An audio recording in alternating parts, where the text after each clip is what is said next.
Vincenzo Nibali è pronto, 1 minuto e 54 secondi, allora Arena,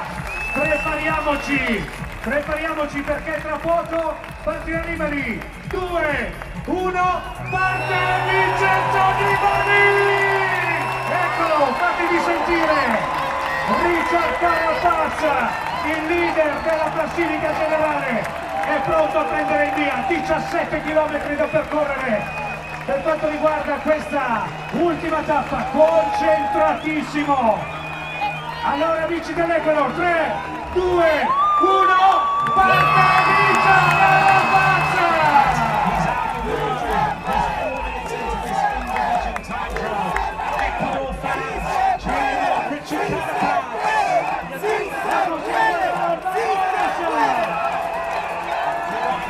What's your name? Angelica. Where are you from? I'm from Ecuador, but I'm living in Barcelona. You live in Barcelona? Yes. So have you come here to support? Yes, I come here just because I wanted to see Carapaz, because today is a nice day. It's the biggest day for Ecuador for Carapaz, so I'm really proud about because I'm Ecuadorian. I can see you're excited. Yes. Are you a cycling fan? Yes. I really like this. It's really amazing, enjoying, and this is a really party. So how important is this in Ecuador? How many people in Ecuador are following this? Well, you can see there are a lot of people here. Well, I think in Ecuador it's more important than football game, but if this is something new for my country, and I think this is a new opportunity to people to recognize that there is another kind of sport than football, so cycling is a good option. And all the people here who are clearly from Ecuador, do they live in Italy, do you think, or have they come from all over Europe? Yes, they live here because some years ago a lot of people from Ecuador came here because of the economic situation there, so there are a lot of Ecuadorians here. So you're going to have a big celebration tonight, I think? Yes, it's a big celebration because it's the first time that someone from Ecuador is doing history here. So, yeah, thank you so much. Vincenzo Nibali, è il momento di farvi sentire da questo corridore che ha vinto 2 Giri d'Italia, un Tour de France, una Vuelta in Spagna, 2 Lombardia, una Sanremo, ha vinto grandi classiche, sta per portare a termine la propria prova. The arrival of Vincenzo Nibali as he makes his way around the final turns. The time of Chad Hager's gone past already. Hager has got his head in his hands right now. Vincenzo Nibali about to arrive into the conclusion of this time trial. Allora eccoci con Nibali, ultime pedalate, 22:30, nono tempo, 22:30 il tempo finale per il portacolori della Bahrain Merida. Verona è qua in fondo, sta per fare il suo ingresso su questa passerella rosa. Fatevi sentire, applaudite, Vincenzo Nibali! You are listening to the Cycling Podcast at the Giro d'Italia in association with Rapha, the fastest clothing in the World Tour, the home of cycling with character. Ride and watch with Rapha in 2019 as they partner with EF Education First and Canyon SRAM. Today we are in Verona.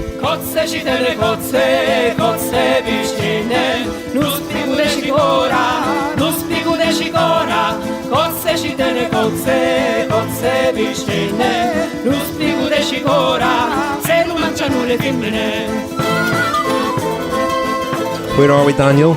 We're in Verona, City of Love. Yes, we've got some Hellas Verona fans behind us. Hellas Verona being one of the 2 major football clubs of Verona. The other one being, Richard, Chievo. Well, we were played in there with some noise, some atmosphere from the arena this afternoon, where I sat all afternoon, actually, baking in the heat. Like Julian Assange, surrounded by Ecuadorians. Oh, goodness me. Well, I can see the similarities. No. I can see him marooned in there. Oh, my goodness. No. Julian Assange wasn't mentioned, but there were hundreds, if not thousands, of Ecuadorians in the arena. I sat with them, and it was a tremendous atmosphere, and it was actually very emotional. There were people around me shaking, crying. The build-up to Carapaz, Richard Carapaz, leaving the start house and starting his time trial was really charged, and then when he finished, an amazing atmosphere, and I think, you know, for the first time in what's been quite a kind of lukewarm Giro, it hasn't really caught fire. I felt a real sense of what it meant for Carapaz to become the first Ecuadorian to win a Grand Tour, and just what his kind of standing and status will now be in Ecuador. Well, Rich, it's a country which has a population of 17 million people, but as far as sport is concerned, it doesn't have the same glorious history as some other South American nations. The high point was probably Andres Gomez's victory in the French Open in the singles title, where he won the singles title in 1990. They got to the quarterfinal of the Football World Cup, and they lost to England, didn't they? Was that the last World Cup or the previous one? But that was seen as a pretty high watermark in terms of Ecuadorian sporting history.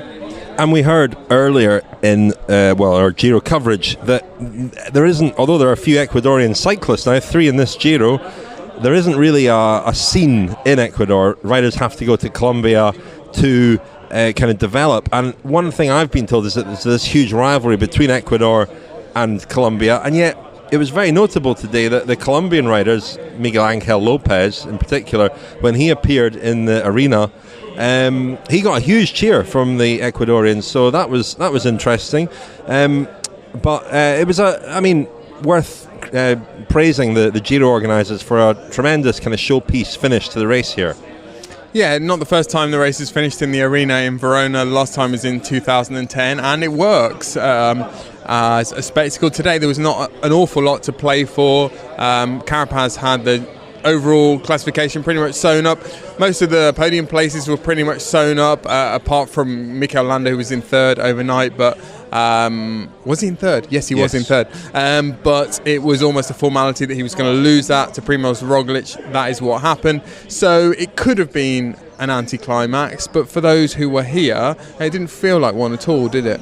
Well, in this episode, our final episode from the Giro, although we will have a press conference episode later in the week, we are going to hear from a lot of riders with their sort of best and worst moments from the Giro. Some really, I mean, listen out for Larry Warbasse is all I can say. It's a fantastic story from Larry Warbasse from this Giro. The stage, though, today was won by Chad Hager, the American rider on Team Sunweb.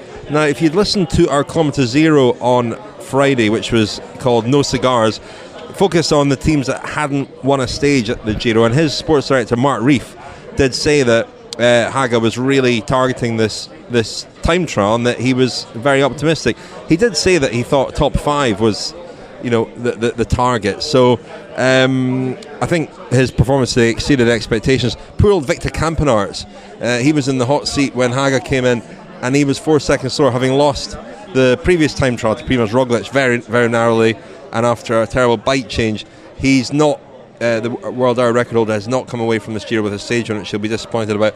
His Lotto Soudal teammate Thomas de Gent with a very strong ride into third, so second and third for Lotto Soudal. Damiano Caruso was fourth. It was interesting how the GC guys got on. An outstanding time trial from Vincenzo Nibali, which has continued a trend at this Giro. He's time trialed very, very well, and he actually beat Primoz Roglic in the time trial, the winner of the previous 2 time trials. Pretty incredible performance.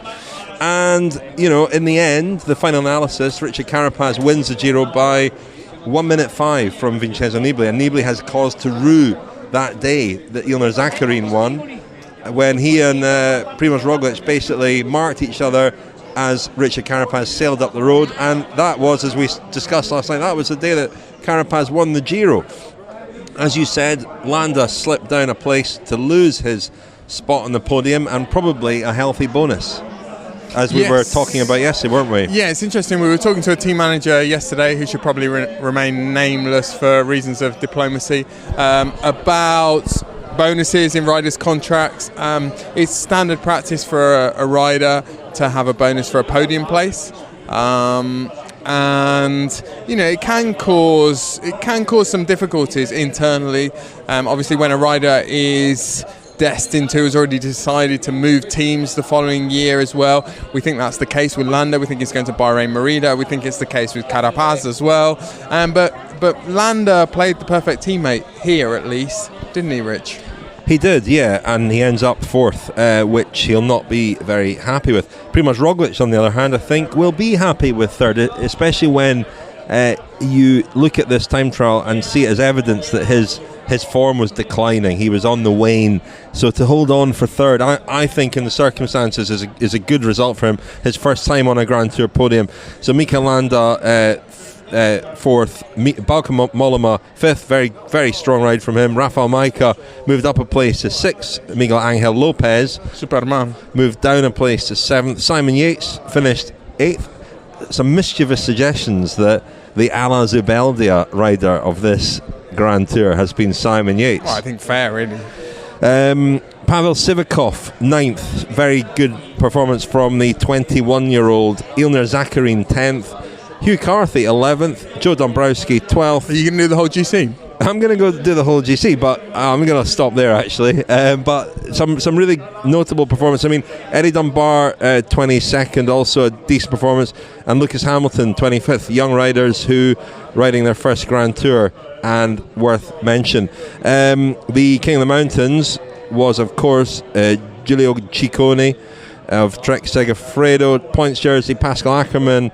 Youth jersey, under 25 jersey, Miguel Angel Lopez. And the top team, Daniel, the one that everybody wants. Well, I know who won the Fair Play Award. That was Bahrain Merida, wasn't it? Yeah, but who was the top team how on do you GC? win the Fair Play Award? We should know this, but I don't know it. Is it the team that gets the fewest yellow cards? Every day there's a fair play classification, and usually there are sort of 17 teams equal, and then a few teams have been docked a few points for some misdemeanor or other.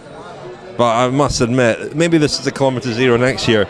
But team classification was won by Movistar. The fastest clothing in the World Tour, the home of cycling with character. Ride and watch with Rapha in 2019 as they partner with EF Education First and Canyons Ram. There's a lovely picture on my stairs of Tom Simpson in the Peugeot jersey, and I got told a story which I'm not sure is true, that during that time when that photograph was taken, it was when colour TV started, and apparently the jersey that stood out the most on colour TV was the black and white jersey of Peugeot, which seems absolutely ridiculous, doesn't it, in the fact that colour TV, everybody thought, oh wow, we can do fantastic jerseys that will stand out more, but actually the simplicity of black and white stood out better. Just on club kit, I think there is something about belonging by wearing the same jersey, but there's also something about not looking too matchy. You know, I think quite a few of us have joined clubs and started to all wear the same stuff, but you get a bit bored of all looking like your identikit. And so increasingly we're seeing people adding little elements in, or in our club we've got a variety of different jerseys you can wear. So when you see a group of 50 people, they don't look like an army, they look like a group of people, but they all sort of make sense together. And I think we can do this with the Paul Smith product we've just done, because there's different colours and there's ways of putting it together. So it'll help our club to have a different way of dressing as part of the whole. Thank you very much to Rapha for being our headline sponsor, and that was the final instalment in the conversation between Sir Paul Smith, the designer, and Simon Mottram, the founder of Rapha, discussing cycling kit in general, but in particular the RCC, Rapha Cycling Club kit that Paul Smith has designed, which is absolutely beautiful.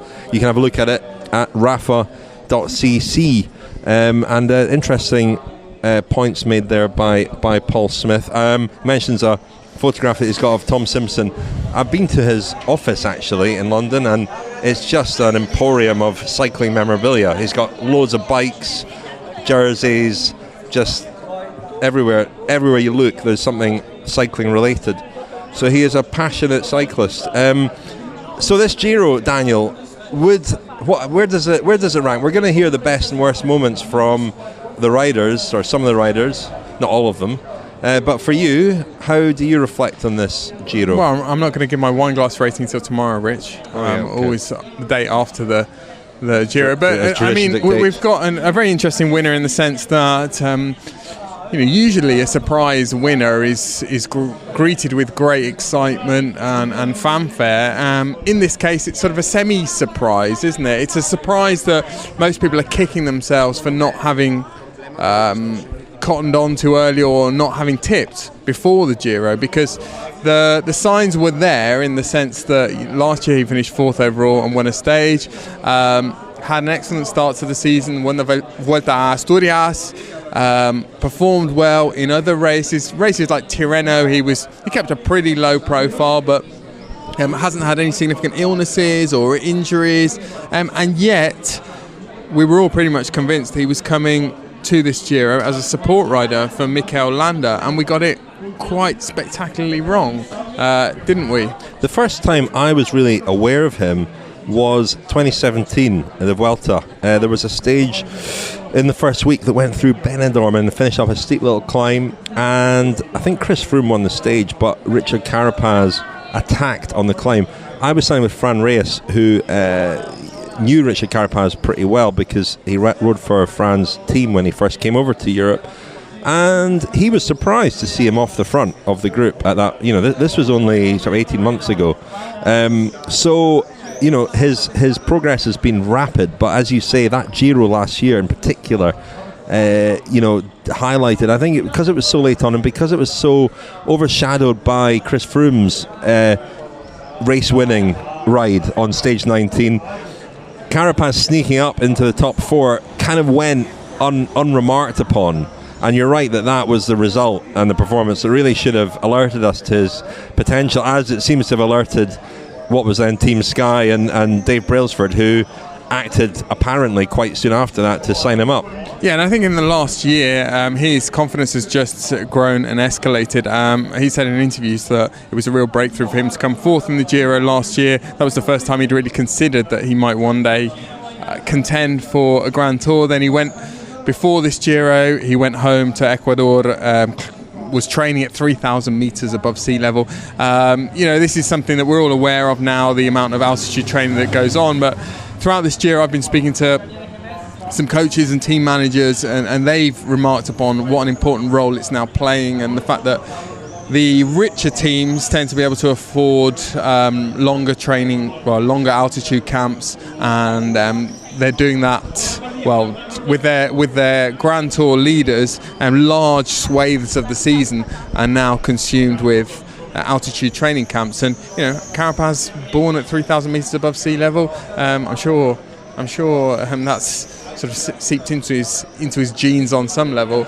But yeah, his preparation was excellent. And this morning, Rich, I spoke to Eusebio Unzuee, the manager of Movistar, just to gauge to what extent it was a surprise for him that Carapaz has been so strong in this Giro.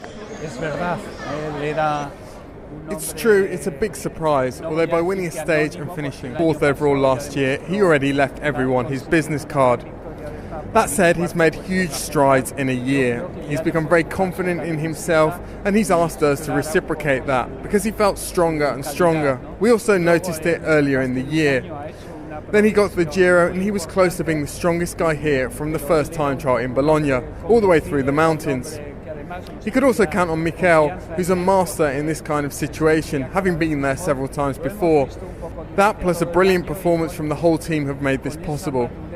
I don't think anyone should have been underestimating him after the first stage he won on the 5th day. The others knew him a bit already, and I think he already showed enough on the first mountain stage for the others to consider him a candidate for the overall victory. After that, he simply gave them an encore at Courmayeur, and then it became just a case of consolidating and taking any opportunity if it came his way, with the final time trial and Roglic's superiority there in mind. That's pretty much how it panned out. He took a few seconds in Como, a few more in Ponte di Legno, and you saw what happened yesterday. I can't really gauge yet what impact all of this will have in Ecuador. Honestly though, I'm very happy to have done this with a rider from a new cycling country. We did something similar for Colombia with Nairo Quintana 6 years ago, and I know what something like this means for countries like that. I mean having an ambassador who can achieve this sort of thing. It's really exciting that we've played our part in giving Ecuador a star like Richard, not least because he came from our development system. So yes, it's a fantastic feeling overall. Well, Movistar obviously have big business interests in South America, don't they? And they are spreading their net beyond Colombia, Ecuador, Costa Rica.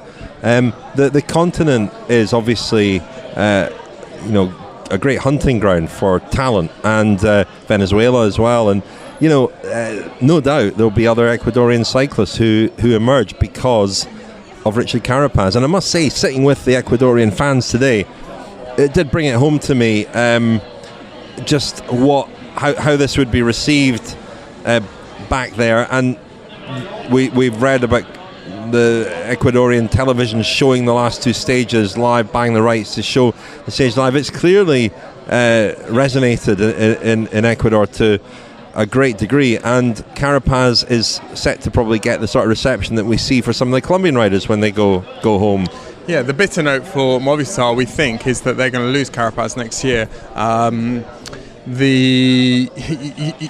We've heard various things the last few days that Movistar didn't move quickly enough to up that he wasn't on very much money. Yeah, they didn't move quickly enough to raise his salary after a very good first year as a pro, second year as well. And consequently, I think his agent Giuseppe Acquadro Il Pasticcere, as he's known, we've done that story I think before. He's had that particular agent has a fairly bumpy relationship with Movistar. He's had some of his big clients there, like Nairo Quintana, but there have been a few disputes along the way, and it seems that on this occasion with Carapaz, Acquadro has decided that Carapaz would be better off at another team, and a team with which Acquadro has a very good relationship, Ineos. Worth noting that it was Movistar's 15th Grand Tour win in the course of their existence. From, I think this is their 39th season in the peloton. They began as Reynolds back in 1980, I think it was, and morphed into Banesto, Case d'Epargne, Movistar. They've been various incarnations over the years, but Unzuee has been there throughout, hasn't he? And he has masterminded 15 Grand Tour wins, which if you break it down isn't maybe as many as it should be, but nevertheless it's not easy to win a Grand Tour, and an awful lot of teams with an awful lot less or fewer. So another team leaving this Giro with much to reflect on, I think, is Jumbo-Visma, who came in with a rider who a lot of people fancy as a favourite, Primoz Roglic, and he won the way that he won the opening time trial, the opening prologue in Bologna, suggested that he was on fire, and it would be a case of whether he was able to maintain that form. Had some bad luck along the way. I mean, Robert Hessink he lost before the race even started, and then Laurens de Plus in the first week to illness. So he's been left isolated, not had the support that he would have liked. I spoke to Richard Plugge at the start of the time trial day. This was before Roglic managed to secure his place on the podium. Richard Plugge is the general manager of Jumbo-Visma and has been really instrumental in the project to build a team that can win a Grand Tour.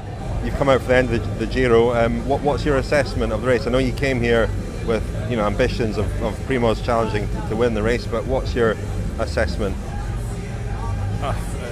We still have one race to go, one stage to go. But I think we did a really good job taking into account all the circumstances what happened.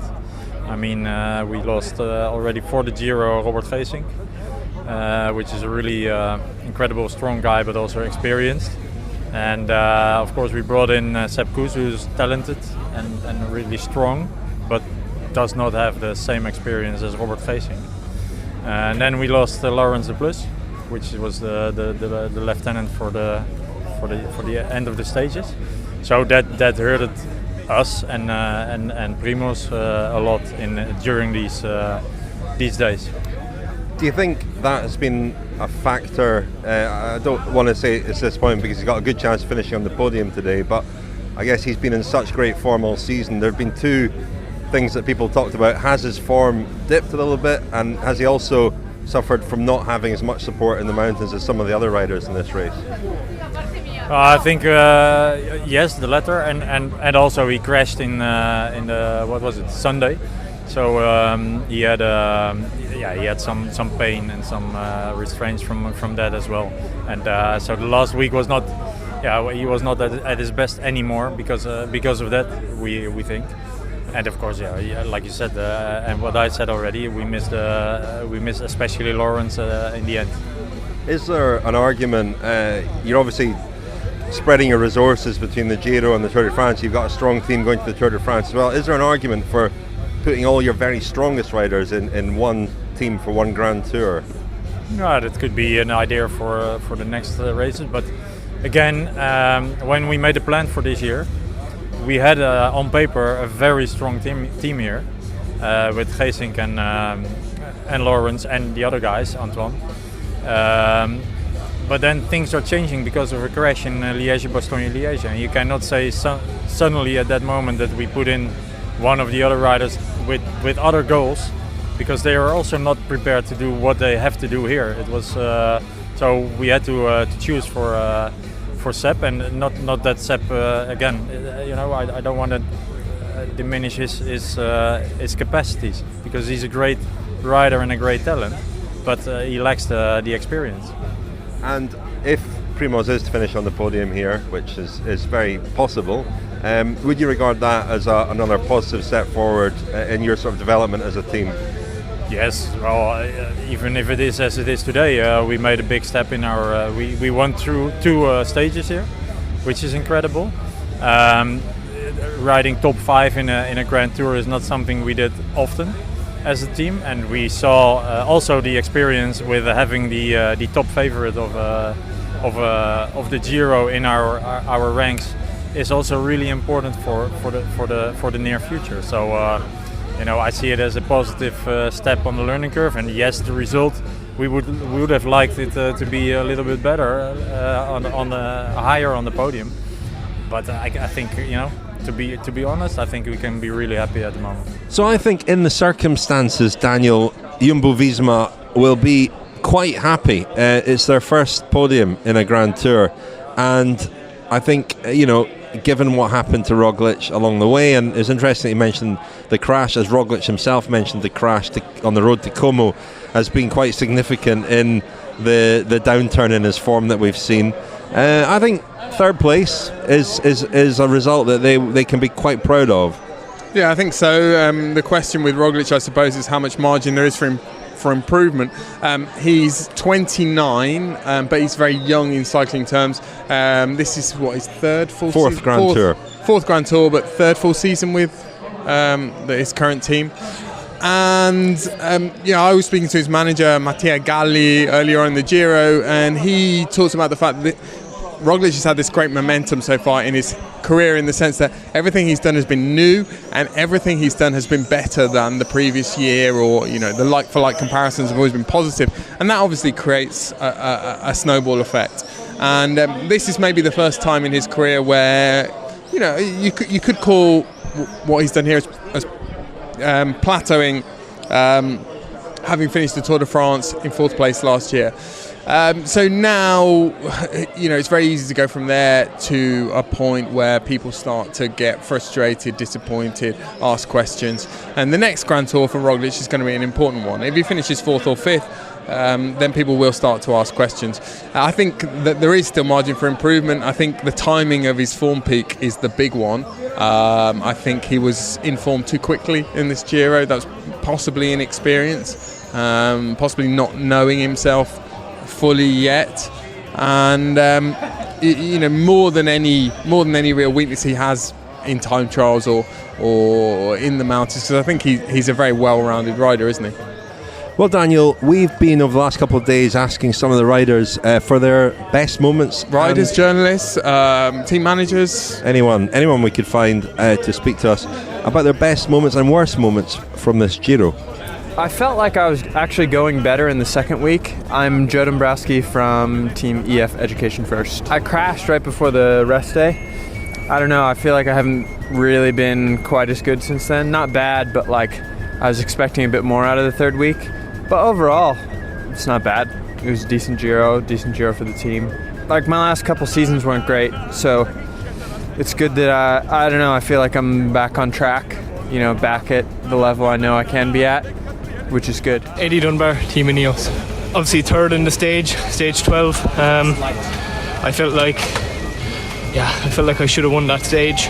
I was a bit disappointed after, maybe a bit too hard on myself, but yeah, it was just, I gambled in the finish, maybe a small bit too much, but you live and learn, as I said after the race, and I'll be back for sure to try again.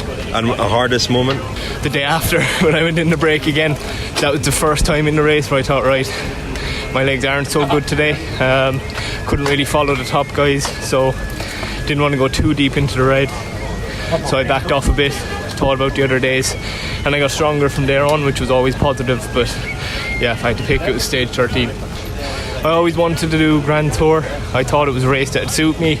I think I've learned that it is a race that suits me, and I can get stronger as I go on. I have a lot to improve on, obviously, but yeah, the more I do of them, the better I'll get, I think, and I'm looking forward to the next few years.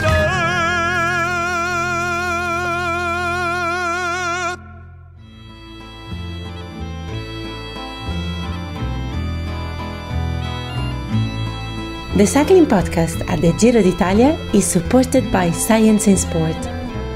Science in Sport, fuel by science. Thank you very much to Science and Sport for supporting the cycling podcast. You can get 25% off all your Science and Sport products at scienceandsport.com with the code SISCP25. And as we near the end of another Grand Tour, or reach the end of another Grand Tour, we say big thank you to Science Sport for supporting us and enabling us to cover all the Grand Tours in the way that we do. Next stop, Tour de France. But thank you to Science and Sport. Daniel, best racing moment for you?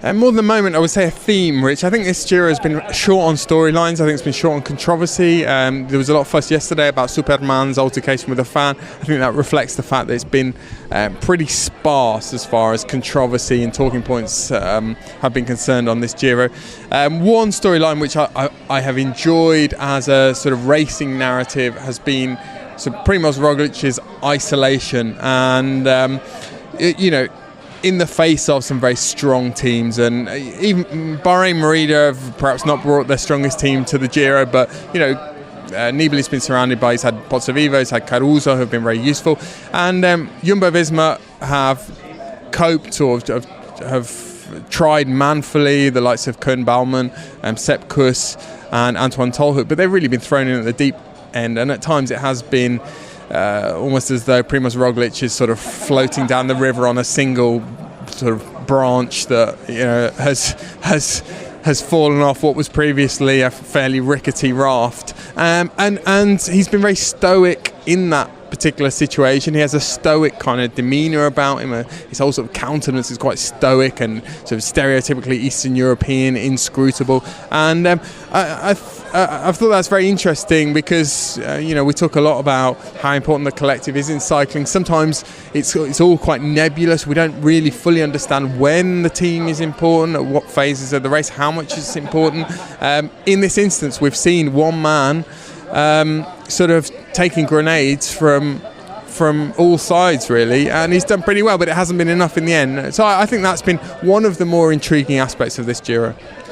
Indeed. A couple of racing highlights for me was, Cesare Benedetti's stage win was a highlight, and we could see in the reaction of a lot of his fellow riders that they were happy for him, which is always very telling. He's obviously very popular in the peloton. He does a lot of work for other people, and this was one of those days where it just all came together for him, and he's a very sort of unassuming, modest, humble guy, and I think he won a lot of people over with his victory speech, his very modest kind of way that he accepted the fact that he'd won. He seemed almost embarrassed by it in a way, so that was a highlight. Another highlight was today Chad Hager winning the time trial.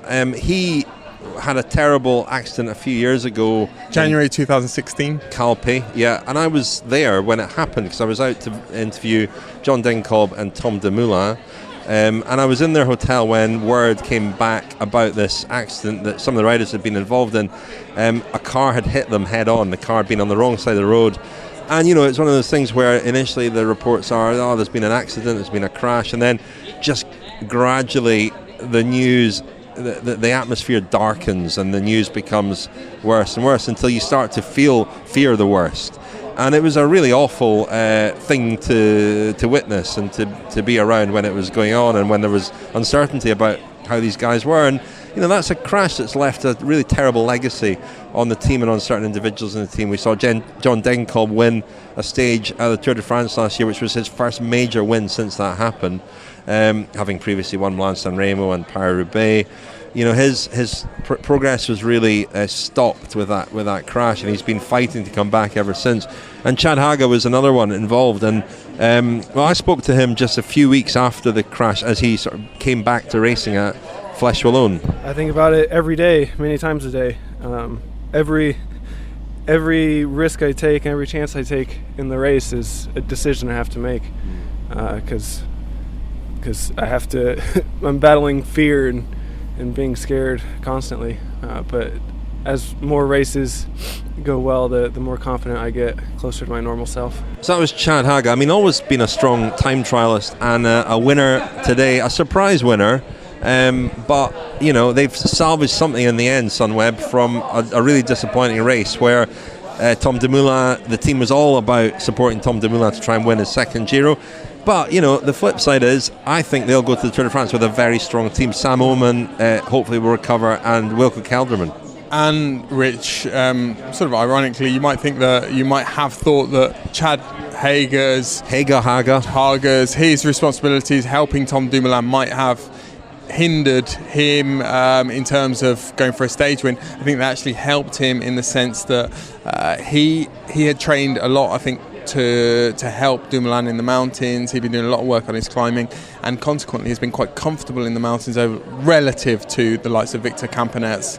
He's been fairly comfortable in the mountains over the last few days. He's been able to conserve some energy, and that was absolutely key today. Shall we hear some more best and worst from other riders? Let's. Jan-Paul Unzuee, team member. I think the moment when I first time step on the podium to wear the pink jersey, I mean, this was of course really like a dream come true. And I think for every rider when he get the jersey, I mean, it's something special, you know, especially in the Giro.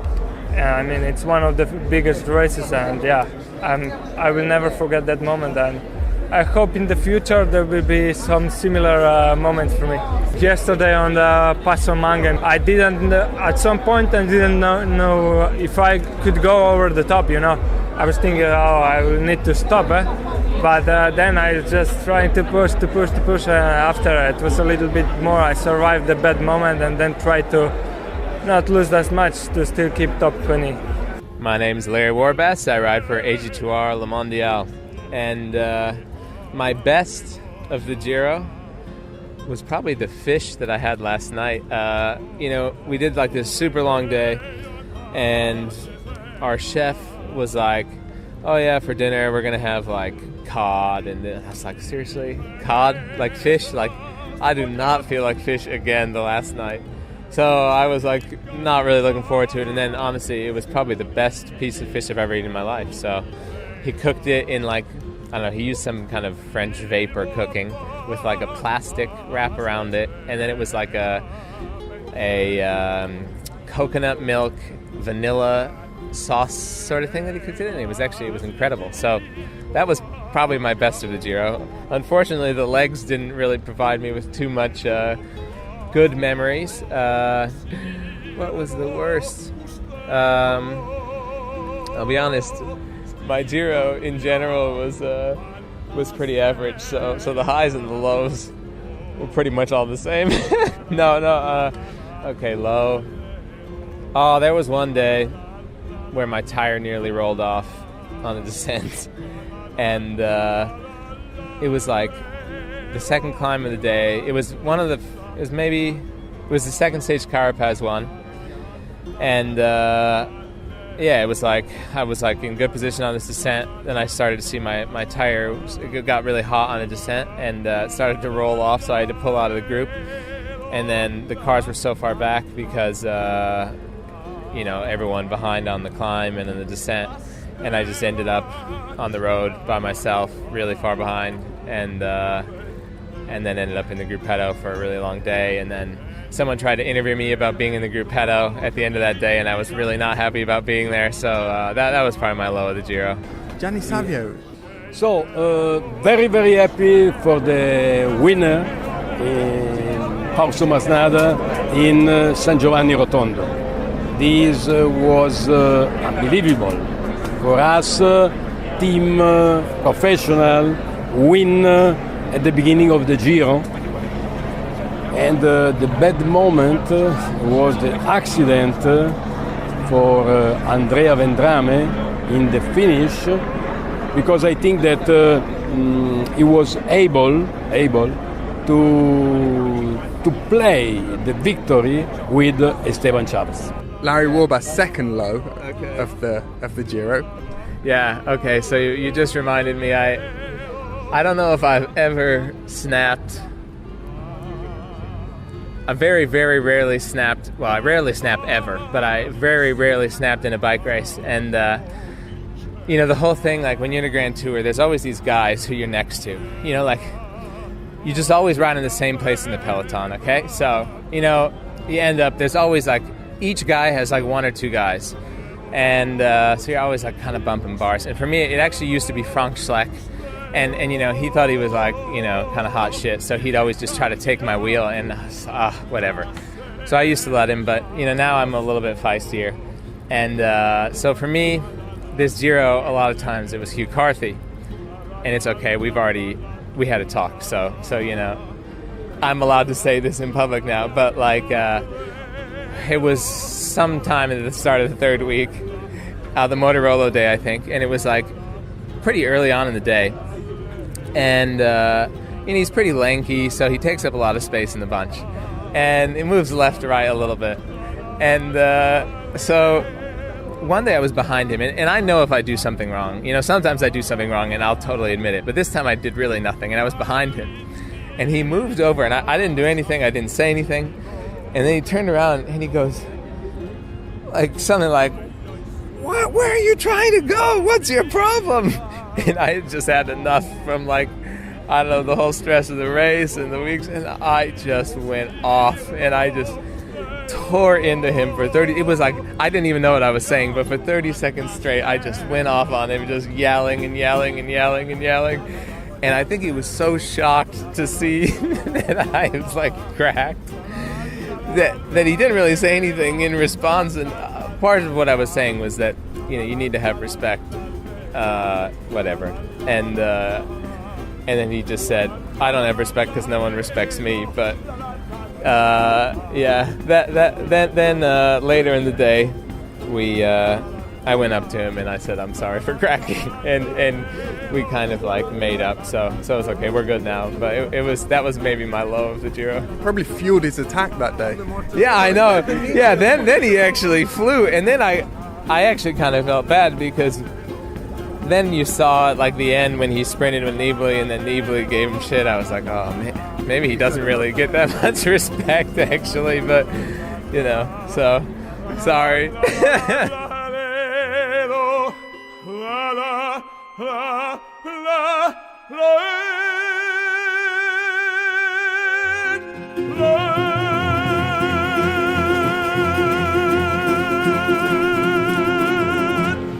And Daniel, do you have a best non-racing moment? Yes, there must be so I'm sorry, many you're to choose not. from. I'm sorry. I don't think you feature in it, unfortunately, Rich. I think it was the evening that I spent with Napalm in Barbaresco. Oh, typical. I knew it. Yeah, unfortunately, the best two. I mean, we visited some fantastic locations. We always do on the Giro. The best the two that I've most enjoyed have actually not really been on the race route. They've been sort of on long transfers between stage finishes and starts. So one was in Barbaresco. We decided to stay there after the stage to Novi Ligure, and the start the next day was in Cuneo. About the halfway point was the sort of Langhe Hills, that the area around Alba in Piedmont, and we had a fantastic meal in Barbaresco, drank some gorgeous wine, and that was difficult to improve upon. Another one, Rich, was Bassano del Grappa last night. Oh, that was going to be mine, Bassano del Grappa last night, yeah. That was a real revelation. I'd spotted that we were singing in the B&B Hemingway, and I thought, that's interesting. And then, as I looked at it, I saw this history between Ernest Hemingway and Bassano del Grappa from the First World War, when he was based there, and he was actually based in the building that we stayed in, and it's a long building alongside the river, beautiful river. What's the river called again? Brenta. Sorry, the Brenta.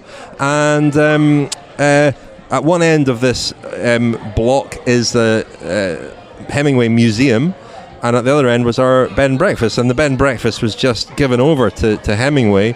I went to the museum this morning, and Hemingway's connection with the place is quite tenuous in a way, and the museum was as much about the First World War and the Italian campaign and the Americans who were based there, and it was very interesting. But also it was about Hemingway and his whole life, actually, and reminded again of what a restless figure Hemingway was, and just the travel that he did, the situations he found himself in, his involvement in First World War, the Spanish Civil War, the Second World War. He always wanted to be where the action was, and it was really, really interesting, really enjoyable cultural morning. And you mentioned the river, Rich, and the bridge that goes over the river is quite remarkable. In most people's minds, the most famous and the most remarkable bridge in Italy is the Ponte Vecchio in Florence, or maybe the Rialto in Venice, but the Ponte degli Alpini in Bassano del Grappa is the hipster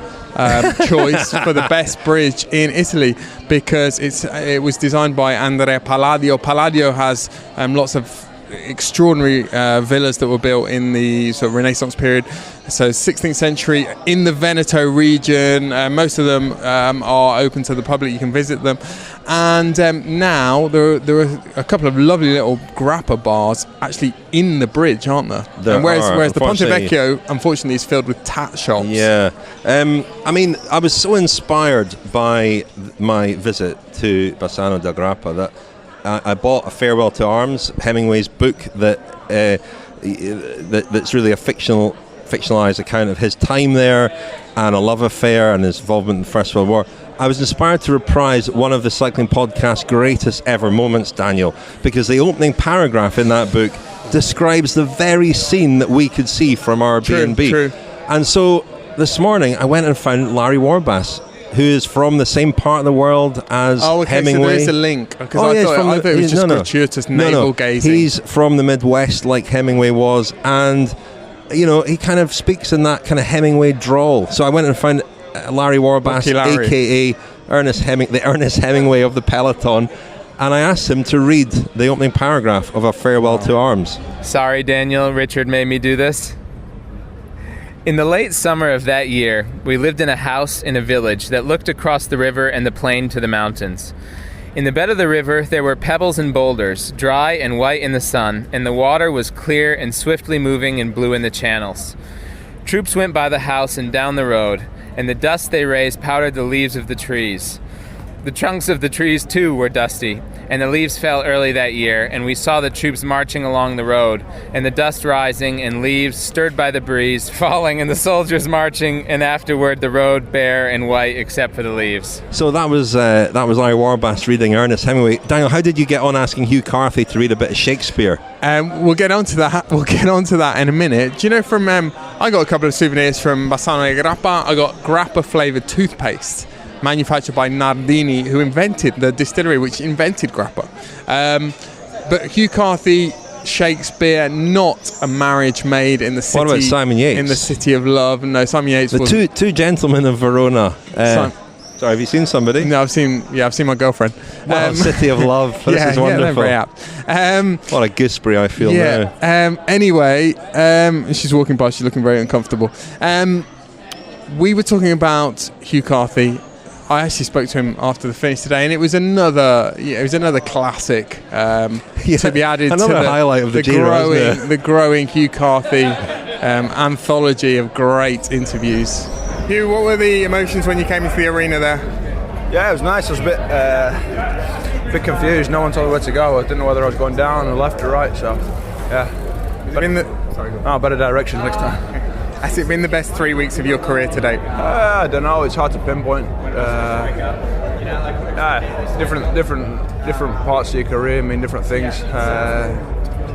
Most important, I don't know. Nicest, I don't know. It's hard to say. Your perspective changes with time, isn't it? And as you get more experience and things, so yeah, things seem less important in the past, don't they? Yeah, I'm happy, and not going to get complacent. Still a lot of work to do, and keep doing the same things, tweak things, improve things.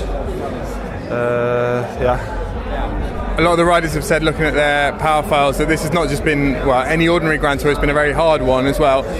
Does that give you extra satisfaction that you've been able to do what you have in a very hard race? Yeah, I suppose. I can't remember the question. It's been hard. Power files, I don't know. Every race is hard these days. There's no easy races. Even the ones at the start of the season, the end of the season, from Australia to China, everything's the same nowadays, more or less. My performance has been good and my head's been good, and I can't ask for any more. What's the plan tonight? Anything special planned? Going to Juliet's balcony, the statue, anything like that? No. I'm Esteban Chavez and my team is Mitchelton Scott. Yeah, yesterday was a pretty special one, but also start this race is a dream for me after what happened last year, and being the start line is awesome. And days like yesterday pay back the hard work and all the expectations and all the bad moments. And like I said yesterday, it's important to keep believing, keep fighting, keep attacking, because you never know when the big result will back. I'm Scott Davis and I ride for Team Dimension Data. Best moment, probably the TT. It was so unexpected. I'd had real rough first 7 days with a stomach problem, and I was really worried that I was going to have to pull out, to be honest. And then in the end we just said, use it as recovery, so I didn't actually even go full gas, which, with hindsight, I'm kicking myself now, because maybe if I had, you never know. Yeah, so that was nice, but then like I said, there's been plenty of rough days as well. That first week for me was the toughest, because we had long days and I just couldn't really eat properly or drink properly, all character building. My name's Joe Henley and I ride for Team Sunweb. Actually, I quite enjoyed the Mortarolo stage. Yeah, I'd done that climb once before and I knew it was pretty mythical, so it was pretty cool. Rolling into the bottom of that climb in the breakaway. And worst moment? Then hitting the Mortarolo. Leon de Kort, working for Pro Cycling Magazine and the daily newspaper De Telegraaf. My very best thing of this Giro was the Agriturismo Casa di Mama near Alba, which was really a terrific souvenir. Good food, I guess pasta, and a little more of pasta, and finally tiramisu. Beautiful surrounding. Nice place to ride your bike. The worst thing of this Giro d'Italia was the weather. Always raining, always raining.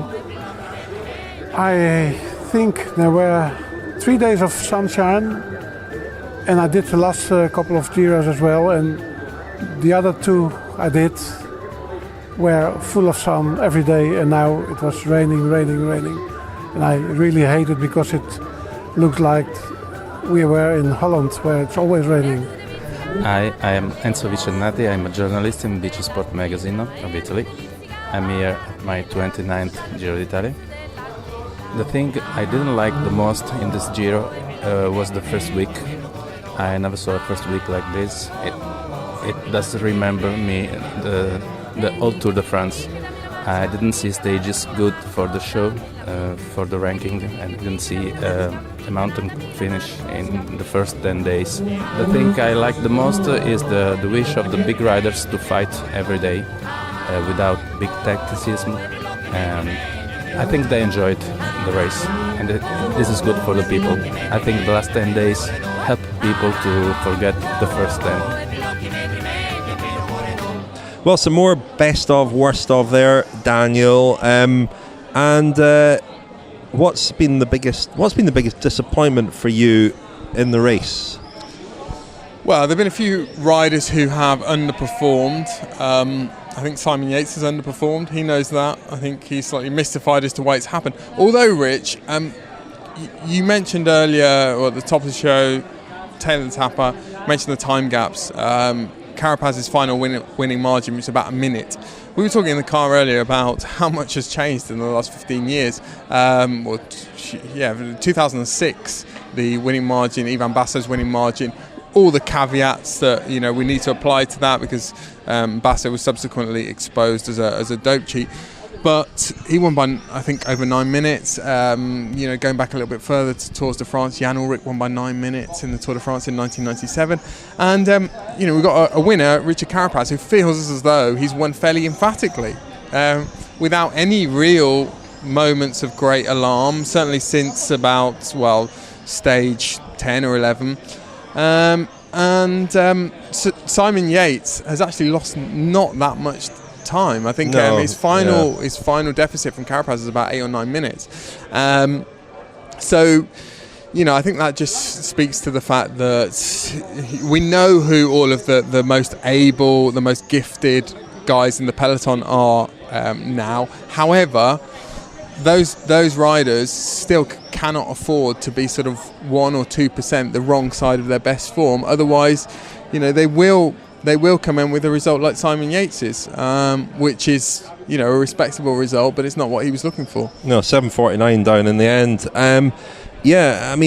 Lopez been a bit disappointing. A lot of disappointments in this Giro also happened before the race even started. I think there's been sort of months of anticipation for this race. We were looking at this race as being potentially, if not probably, the most exciting of the Grand Tours, because we had Bernal against Dumoulin, against Nibali, against Roglic, against Lopez, nobody mentioning Carapaz, but we lost Bernal before the race started, thanks to a broken collarbone, and we then lost Dumoulin in the first few days, and so it's been a bit of an anticlimax, and I think it almost goes back to day one, which I felt was an anticlimax. The climb up San Luca in Bologna, where the race started, a tremendous sort of arena for a prologue time trial. Could have been the greatest opening stage time trial. We walked up that climb and thought, this is going to be unbelievable.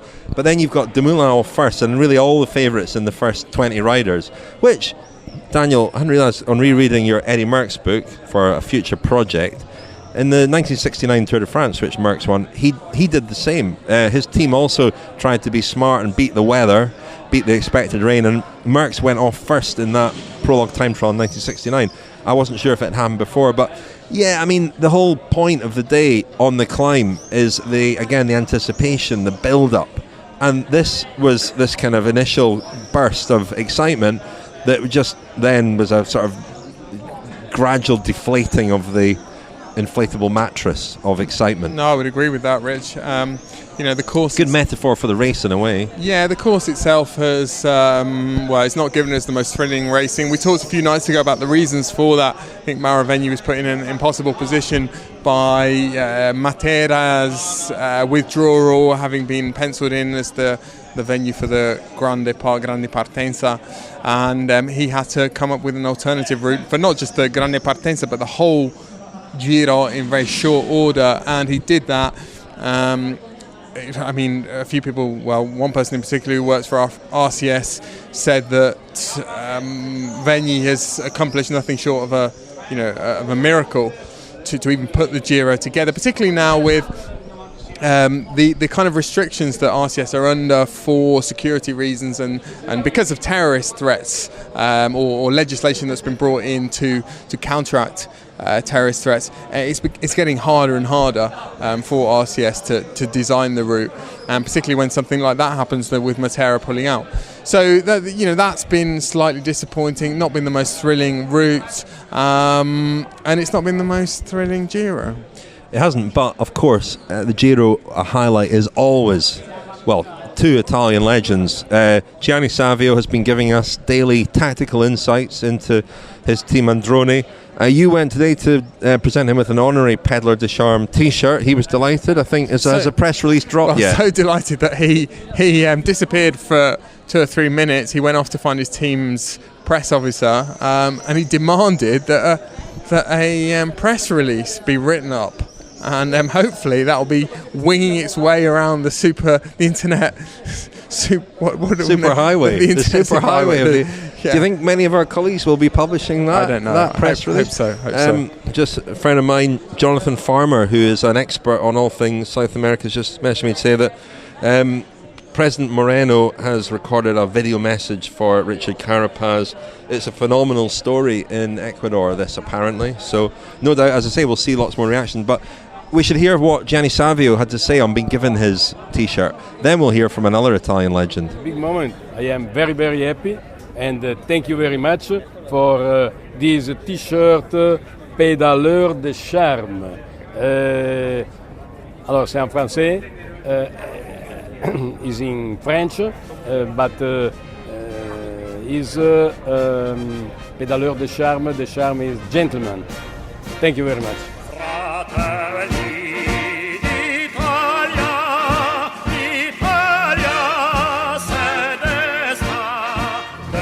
Dear listeners, I'm not with Richard, I'm not with Daniel, but I'm outside the doping control almost 2 hours after the finish of the stage, because I'm waiting for the shark. Vincenzo Nibali is doing the last anti-doping control of this Giro d'Italia, something as the number 22 stage, dear listeners. So it's not easy for me, but this message is certainly a massive message of love for you, and I hope that Richard and Daniel can give you this message. I hope so. And mainly, dear listeners, the Tour of Italy is over, but now my holidays are coming. Now the most important question for the end of this Giro is, dear listeners, for my holidays of June, Italian beaches or a Greek island? What do you think? We don't have much more to add to our coverage from the Giro, do we? Say that. We're going to wrap things. Are we not wrapping things up? Is that not what we agreed? Yes. Anything else to add? Have you got anything more to get off your chest? It's been a wonderful we journey. Didn't talk about our worst off-race moments. Full of ups and downs. Was it the Italian Tommy Robinson? Yeah, I think so. Less said about that, the better. We had Lionel with us for that, of course. But yeah, I mean, well, I guess we all look forward with great anticipation to your wine glass rating tomorrow. That's the only intrigue left in this year's Giro, isn't it? Before we go, Daniel, we're going to hear the last little medley of riders' best and worst moments from the Giro. Thanks to everybody who's tuned in and listened. Thanks to everybody who's bought one of Stacey Snyder's mugs. Thanks to everybody who's signed up as a friend of the podcast.